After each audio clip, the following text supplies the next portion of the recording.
My name is Claire Taylor, and at 53 years old, I believe I had already become the person I was always going to be. For decades, my life followed a path that felt predictable, responsible, and familiar. I married my husband Mark when we were young, raised two wonderful children, supported every career move he made, and devoted myself to creating a stable home. Through financial struggles, stressful years, celebrations, disappointments, and countless ordinary days, I stayed committed to the life we built together. I never considered myself adventurous. I was a dependable one, the woman who remembered birthdays, kept family traditions alive, and made sure everyone else's needs were met before thinking about her own. For a long time, that role felt meaningful. Then, without warning, something happened that forced me to look at my life from an entirely different perspective. One afternoon, while sorting laundry in our bedroom, my phone rang. The number was unfamiliar, and normally I would have ignored it, but something prompted me to answer. The caller introduced himself as Charles Manning. The name sounded familiar, and after a moment I remembered hearing Mark mention him. Charles was one of the senior executives at the company where my husband worked. His voice was calm and professional. He explained that he wanted to speak with me in person, and asked whether I would be willing to visit one of the company's downtown offices. The request caught me off guard. My mind immediately raced through possibilities. Had something happened to Mark? Was there a problem at work? Charles reassured me that there was no emergency, but he insisted the conversation would be better face-to-face. Curiosity mixed with concern, and after ending the call I found myself preparing to leave almost immediately. The office building was impressive, towering above the city with walls of glass that reflected the afternoon sunlight. Everything about the place felt polished and important. A receptionist greeted me warmly and directed me to a private elevator that carried me to the top floor. When the doors opened, I stepped into a spacious office overlooking the skyline. Charles greeted me respectfully and invited me to sit. He was confident without being intimidating, and there was a sincerity in his manner that immediately put me at ease. After a brief exchange of pleasantries, he explained the reason for the meeting. To my surprise, it had nothing to do with work performance, company matters, or any crisis involving Mark. Instead, Charles spoke about the admiration he had developed for my husband. He explained that during conversations at work, Mark often mentioned his family and especially his wife. According to Charles, the respect and gratitude Mark expressed whenever he spoke about me stood out because it was increasingly rare. He told me that after losing his own wife several years earlier, he had become more aware of how often people fail to express appreciation for those closest to them. Listening to him describe the way Mark spoke about me felt strangely emotional. Over the years, our marriage had become comfortable and routine. We still cared deeply for each other, but daily responsibilities often overshadowed meaningful conversations.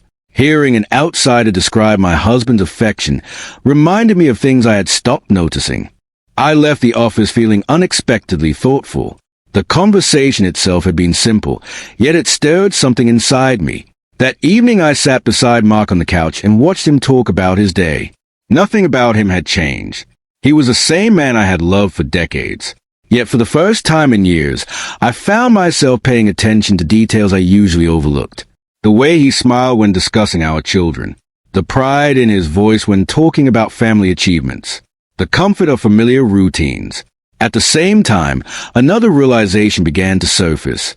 Somewhere along the way, I had become so focused on being a wife and mother that I had stopped asking myself what I wanted as an individual.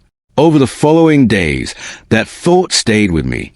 I completed my normal tasks around the house, but internally I felt restless. It wasn't dissatisfaction with my marriage or my family. Instead, it was the awareness that many of my personal interests had quietly disappeared over the years. One afternoon, Charles called to check whether our conversation had caused any discomfort. We spoke briefly, and the discussion naturally shifted toward broader topics. He asked questions about my hobbies, my interests, and the goals I once had for myself. Those questions were surprisingly difficult to answer, not because I lacked dreams, but because I had not thought about them in a very long time. As our conversations continued, I found myself remembering pieces of my younger self. Before marriage and children, I loved writing. I filled notebooks with observations, poems, and ideas. I dreamed of owning a small independent bookstore where people could gather, read, and share stories.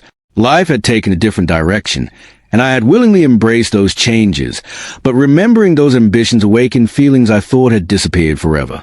Charles wasn't giving me answers. Instead, he was asking questions that encouraged reflection. For the first time in years, someone was interested in hearing about my thoughts rather than my responsibilities. Eventually, we met at a public cafe near a lake to continue the conversation. The atmosphere was relaxed, and our discussion focused almost entirely on personal growth, aging, family, and purpose. Charles spoke openly about grief, change, and the importance of remaining connected to one's identity. I shared memories of ambitions I had set aside.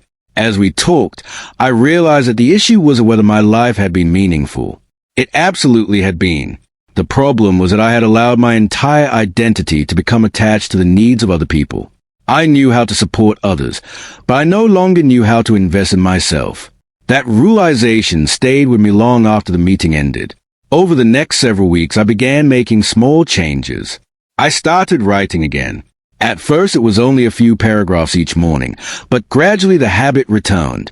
I joined a local reading group. I spent more time pursuing interests that belonged solely to me. Most importantly, I began paying attention to my own thoughts instead of immediately dismissing them. The changes were subtle, but they transformed how I felt. I was no longer simply moving through routines. I was actively participating in my own life. At the same time, I became increasingly aware that my marriage needed attention as well. Mark and I still loved each other, but we had spent years operating on autopilot.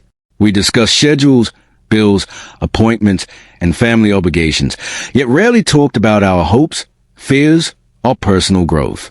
One evening I realized that if I truly wanted change, I needed to bring honesty back into our relationship. Avoiding difficult conversations had become easier than having them, but that approach was no longer enough. After reflecting carefully, I arranged one final meeting with Charles. I wanted to thank him for the role he had unknowingly played in helping me rediscover part of myself. Sitting across from him in his office, I explained that our conversations had encouraged important self-reflection. However, I also knew that the next chapter of my journey needed to take place within my own life, not through continued meetings. He understood immediately. There was no disappointment, only mutual respect. He told me that personal growth ultimately requires action, and that I already knew where my efforts needed to be directed. I thanked him sincerely for helping me remember that I was more than the roles I performed for others. That evening, I sat across from Mark at our dining room table and asked a question I had been carrying for weeks. I asked when we had last truly seen each other, not as husband and wife fulfilling responsibilities, but as two individuals still growing and changing. The conversation that followed was honest, vulnerable, and long overdue. Neither of us blamed the other. Instead, we acknowledged how easy it is for familiarity to replace curiosity over the course of many years. We admitted that we had both stopped sharing parts of ourselves. We had become partners in managing a life rather than partners in experiencing one. What happened next was not dramatic. There were no grand gestures or life-altering decisions. Instead, there was something much more valuable, a renewed commitment to paying attention. Mark began asking questions he had not asked in years. I shared thoughts I normally kept to myself. We started spending intentional time together rather than simply occupying the same space. Slowly, the distance that had accumulated between us began to shrink. Looking back now, I understand that the most important lesson had nothing to do with another person. The real lesson was about identity. Somewhere in the process of caring for everyone else, I had forgotten to care for myself. Rediscovering my interests, my voice, and my ambitions did not take anything away from my marriage. In fact, it strengthened it. When I finally remembered who I was, I brought a fuller version of myself back into the relationship. For years, I waited for life to feel meaningful again, assuming that change would come from external circumstances. Instead, it came from a simple realization. Before anyone else can truly see you, you must be willing to see yourself. Once I understood that, everything began to change.